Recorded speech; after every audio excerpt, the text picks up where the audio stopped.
Meus irmãos, a paz do Senhor, uma alegria muito grande poder estar participando deste momento de louvor, adoração, oração e celebração ao eterno Deus, por tudo que Ele tem feito, por tudo que Ele é, pela sua soberania, magnificência e senhorio. Deus seja muitíssimo louvado pela vida do nosso pastor presidente, pastor Wagner Gabi, que tem nos mentoreado, tem nos pastoreado de forma excelente aqui no campo ministerial em Curitiba, pastor Márcio Vinícius, que é o nosso copastor aqui no Templo Sede, que sempre tem nos abençoado através de conselhos e orientações celestiais. Deus seja louvado pela vida da missionária irmã Adriana, que é a coordenadora do Círculo de Oração aqui no Templo Sede, a senhora e sua equipe. Muito obrigado pela confiança e pelo convite. Estou muito feliz de poder ter essa oportunidade de cooperar com as senhoras presente aqui e também presente na transmissão, neste momento tão especial de adoração a Deus. Eu quero compartilhar algo das Escrituras com a sua alma nessa tarde. E para a nossa meditação, livro de Ruth, capítulo 1, nós vamos ler alguns versículos a partir do versículo 1. Livro de Ruth, capítulo 1, alguns versículos a partir do versículo 1, está escrito assim: E sucedeu que nos dias em que os juízes julgavam, houve uma fome na terra, pelo que um homem de Belém de Judá saiu a peregrinar nos campos de Moabe, ele, a sua mulher e seus 2 filhos. E era o nome deste homem Elimeleque, e o de sua mulher Noemi, e os nomes de seus 2 filhos Malom e Quilion, efrateus de Belém de Judá. E vieram aos campos de Moabe e ficaram ali. E morreu Elimeleque, marido de Noemi, e ficou ela com os seus 2 filhos, os quais tomaram para si mulheres moabitas. O nome de uma era Orfa e o da outra Ruth, e ficaram ali quase 10 anos.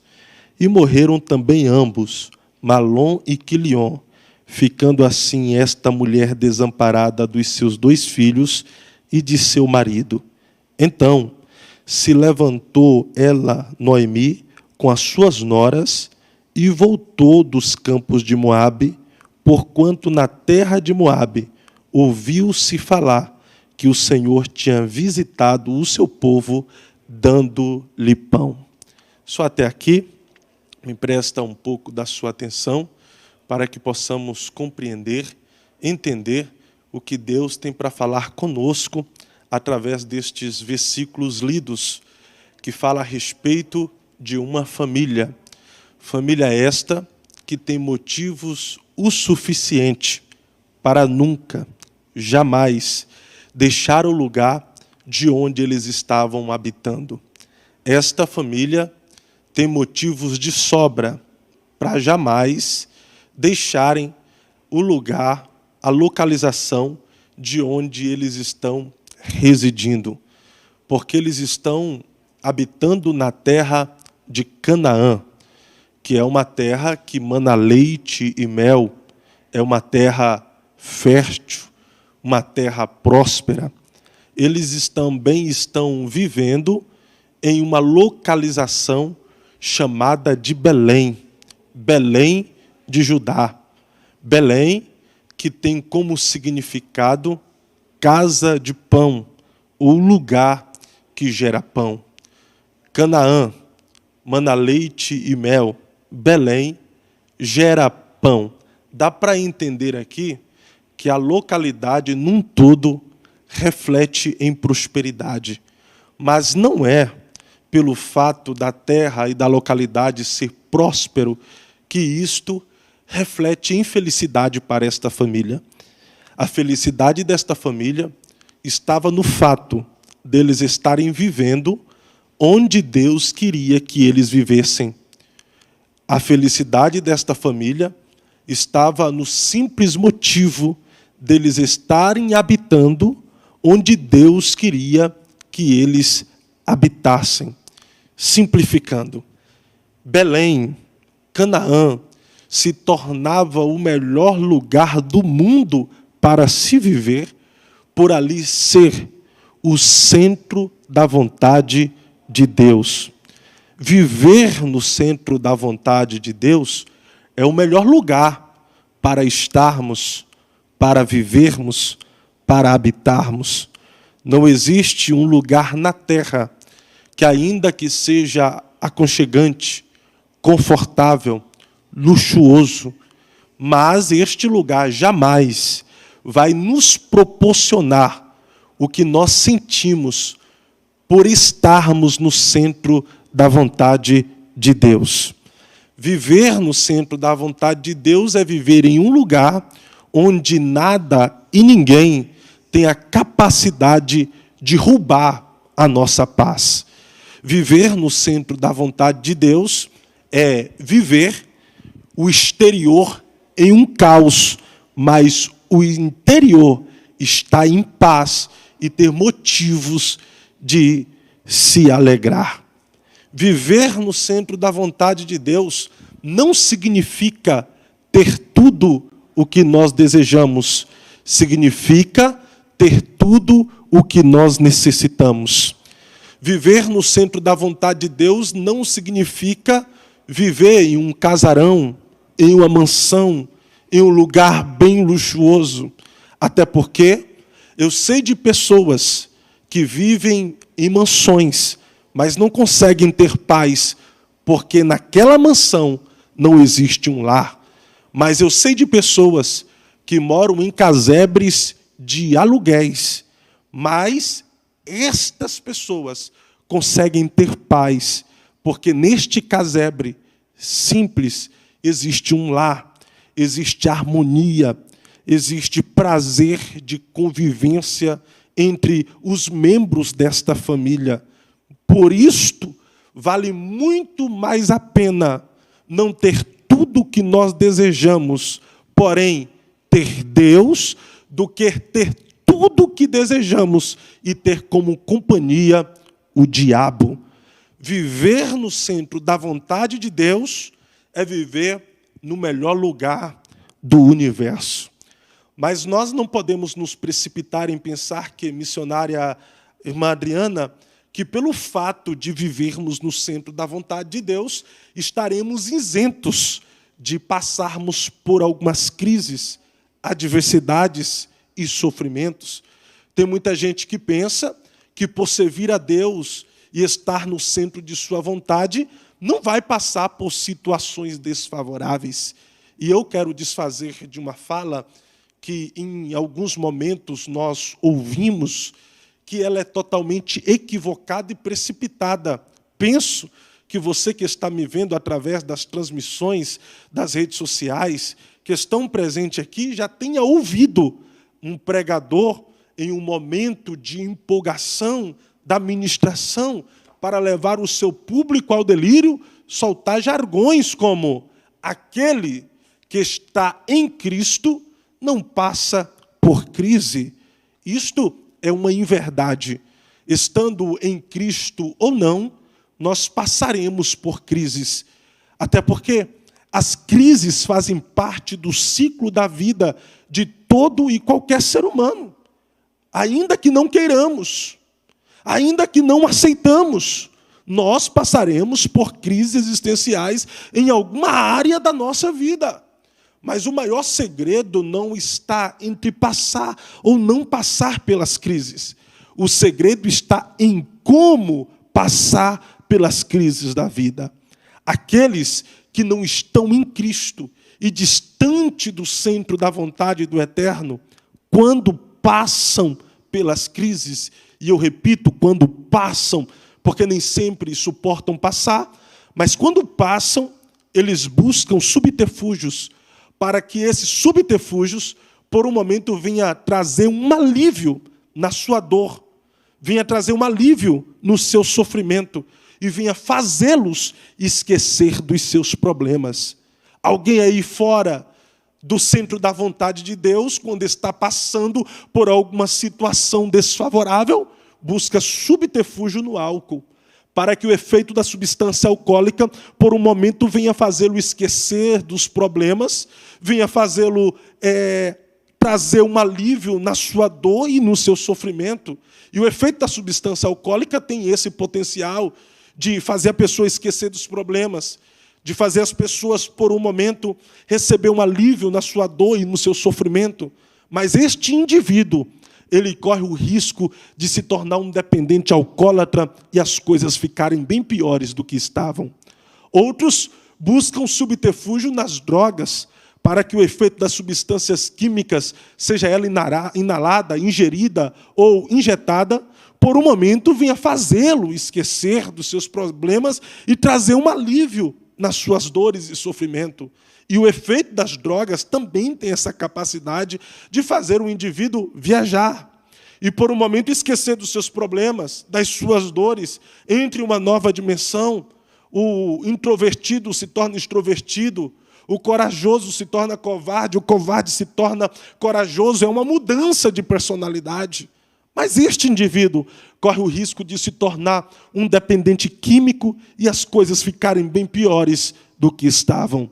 Outros buscam subterfúgio no suicídio, porque acham que o morrer é melhor do que o viver, porque se for para viver e sofrer, eles optam por não viver, porque eles não querem viver e sofrer, eles querem viver para ter abundância de alegria, abundância de paz, abundância de felicidade, desconsiderando assim o ciclo da vida, como pregou Salomão, que na vida há um tempo de ganhar, mas também há um tempo de perder. Só que este tipo de gente não se acostumou com os reveses da vida. Eles só querem ganhar, mas se esquece que haverá um tempo de perder. Eles só querem estar em cima, mas se esquece que haverá um momento que a própria vida lhes colocará embaixo. Eles só querem ser abraçados, mas se esquece que haverá momentos que passaremos pelos vales das sombras e da morte sozinhos.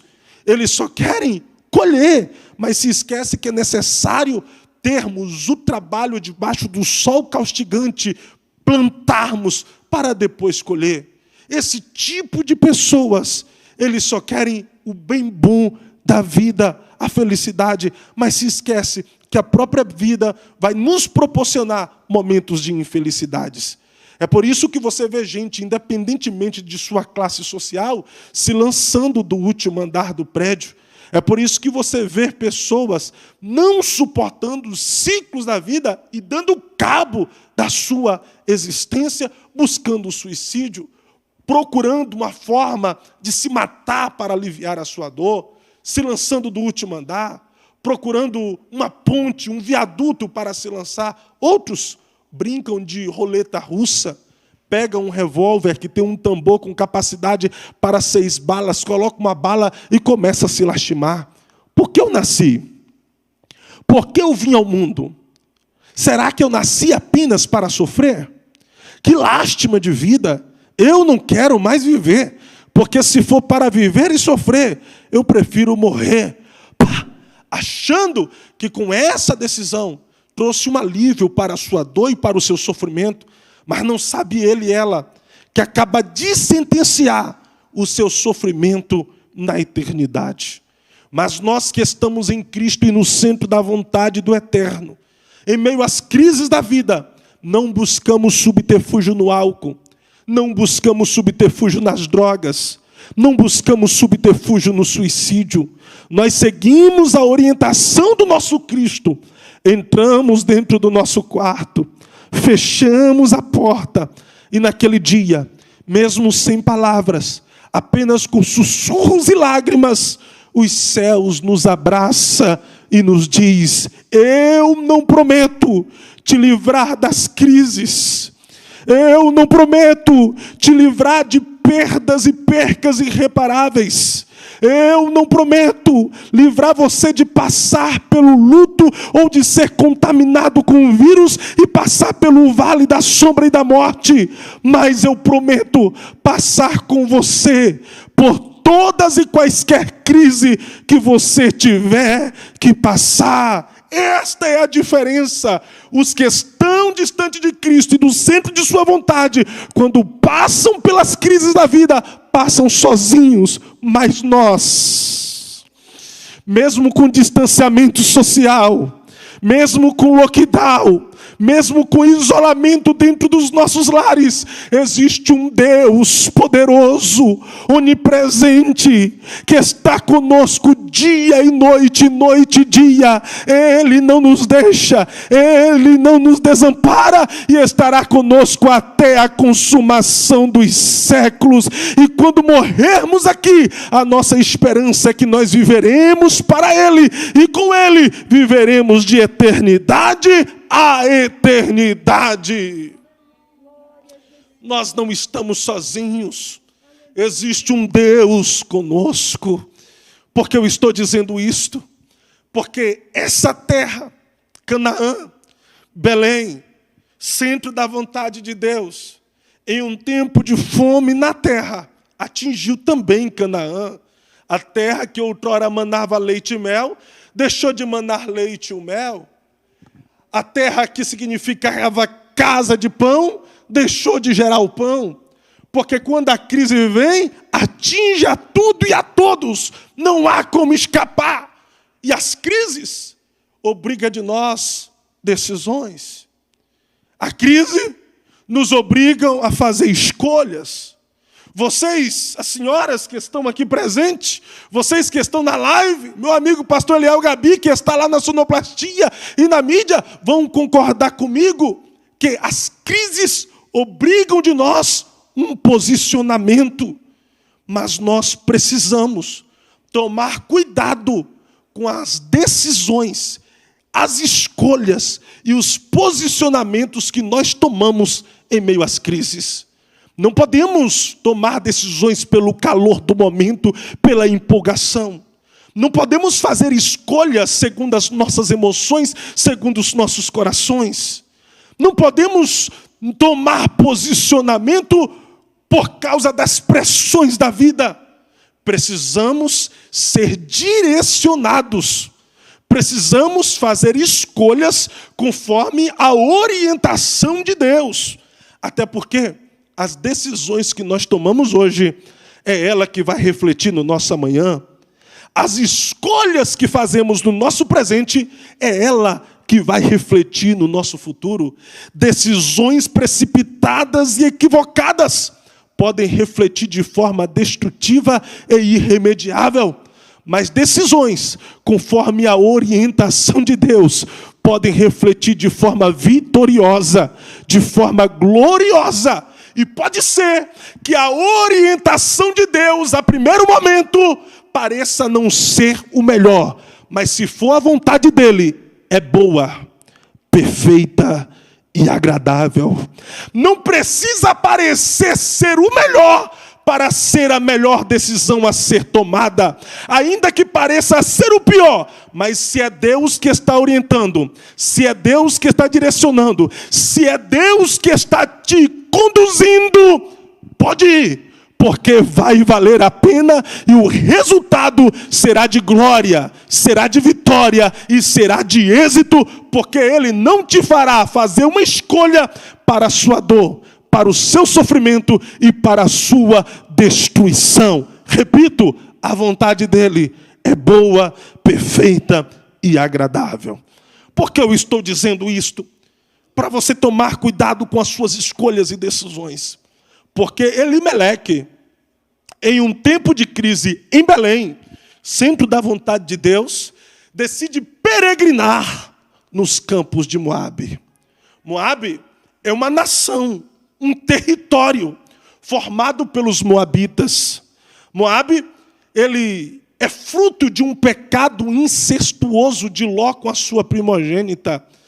A sua formação foi maldita, o seu nascimento é maldito, e sobre a descendência de Moabe, os moabitas cercam uma maldição.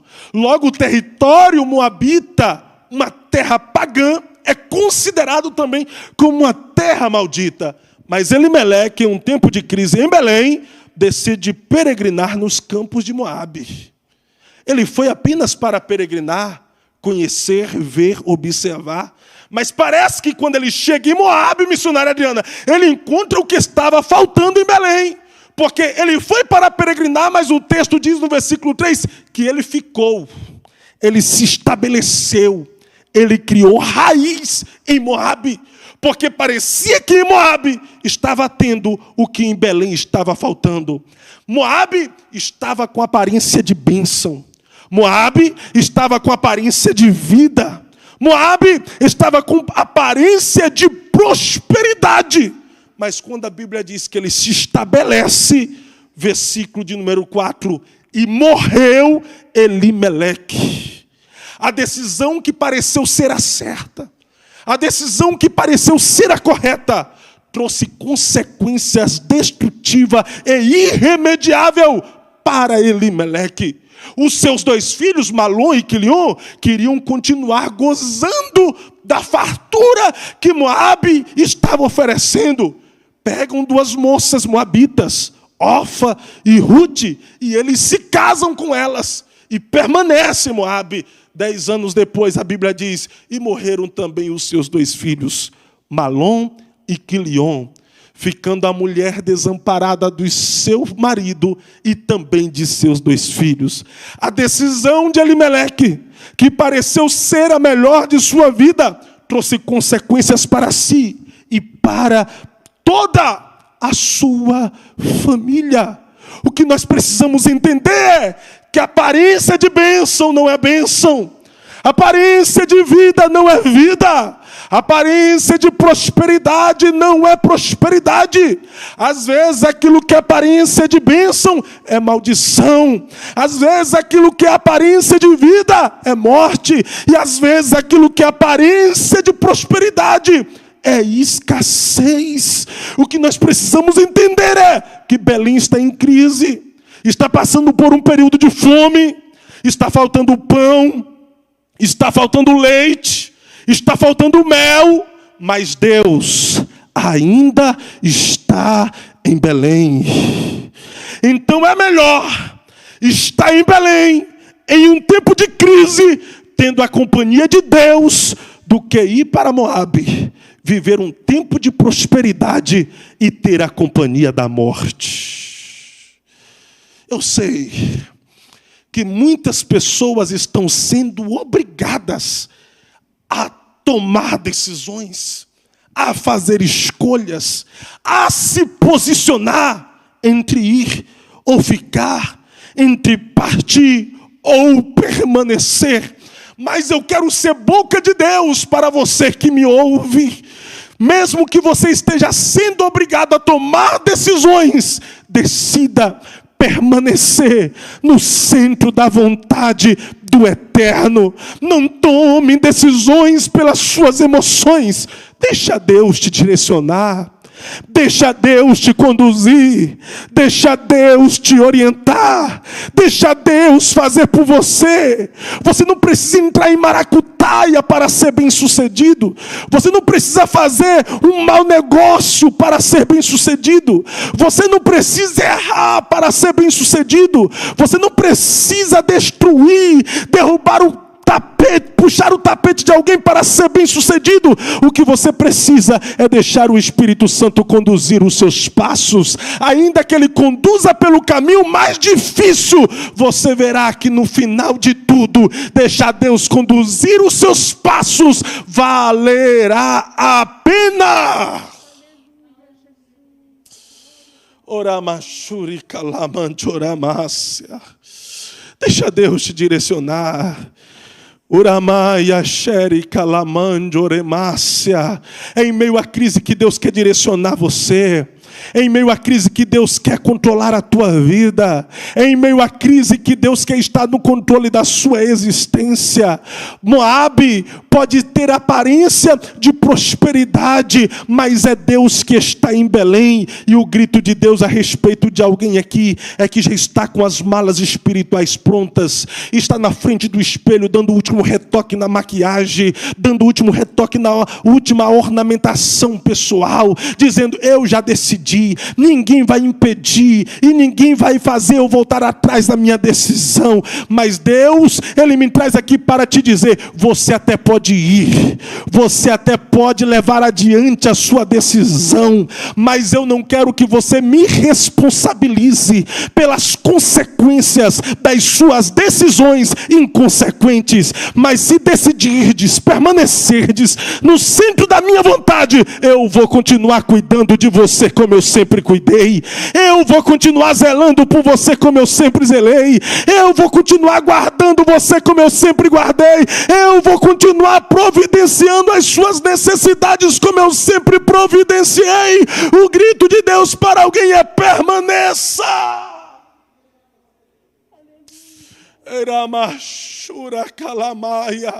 Permaneça, permaneça, permaneça, porque se em Belém está em crise e Deus está em Belém, é porque há uma ação permissiva de Deus.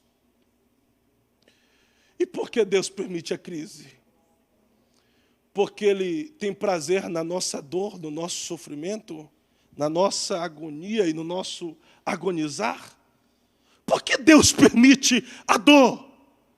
Ele tem prazer em nos ver angustiados?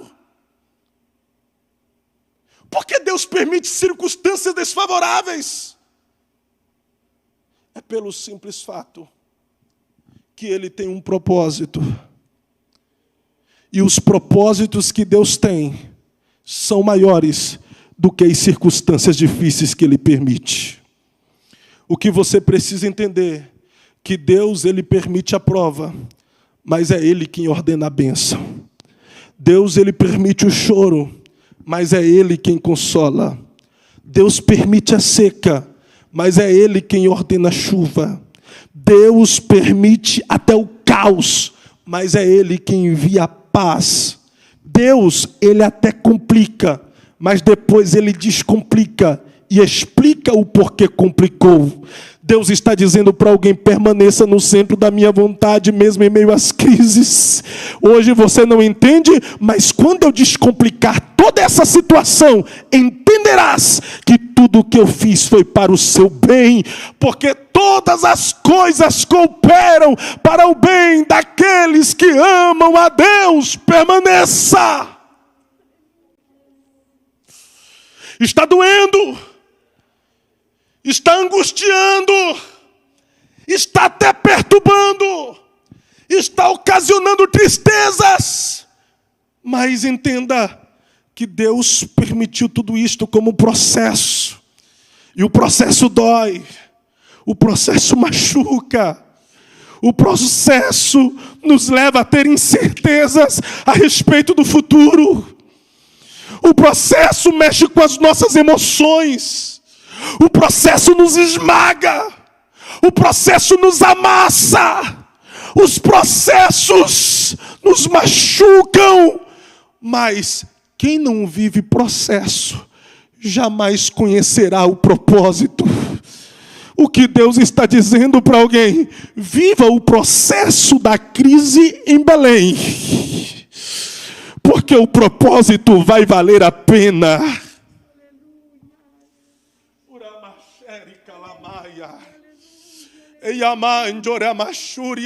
Eu estou falando para pessoas que estão me acompanhando, que por causa desse tempo terrível que nós estamos vivendo, portas se fecharam, trabalhadores que estão sem saber o que fazer para levantar o sustento para a família. Eu estou falando de pequenos comerciantes que tiveram que fechar as portas e já está preocupado com o segundo mês de aluguel atrasado e está dizendo: eu vou quebrar de uma vez por todas. Eu estou falando com pessoas que estão com entes queridos entubados num leito de hospital. Eu estou falando com pessoas que estão amedrontadas e apavoradas pelo contexto atual que nós estamos vivendo, e Deus me traz aqui para lhe dizer: suporta todo esse processo. Suporta todo esse processo, que eu vou revelar o meu propósito, e o meu propósito é maior do que o processo que eu permito. Entenda, a alegria será maior do que a tristeza. A paz será maior do que a perturbação. A vitória será maior do que a derrota.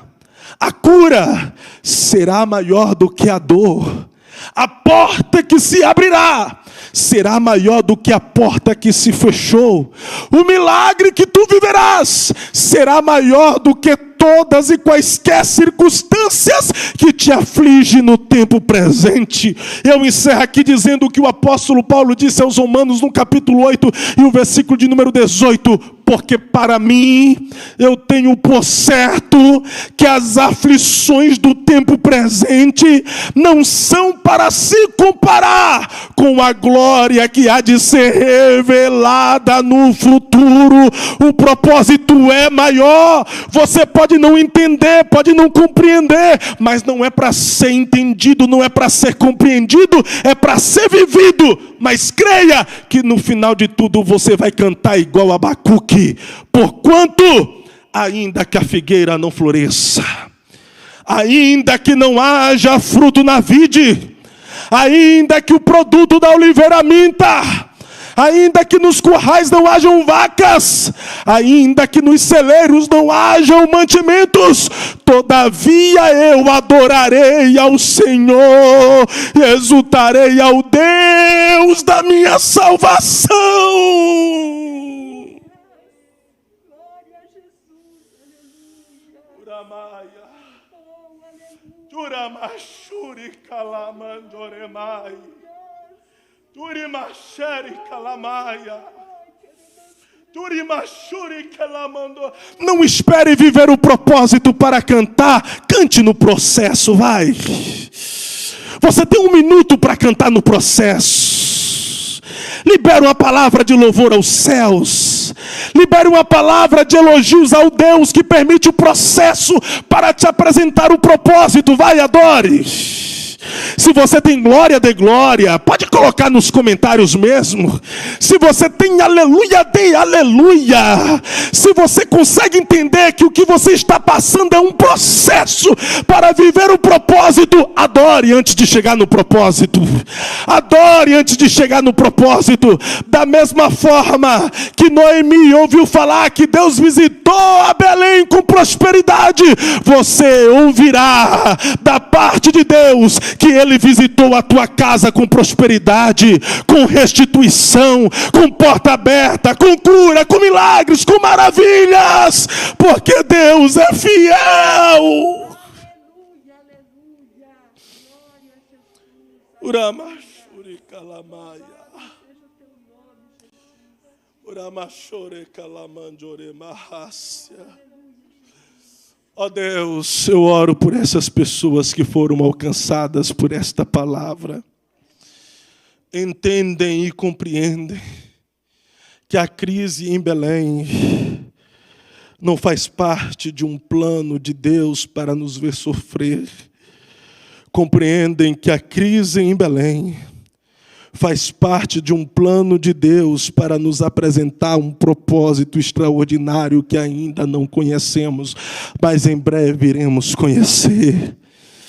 Dá calmaria para este coração agitado. Dá paz para esta alma perturbada.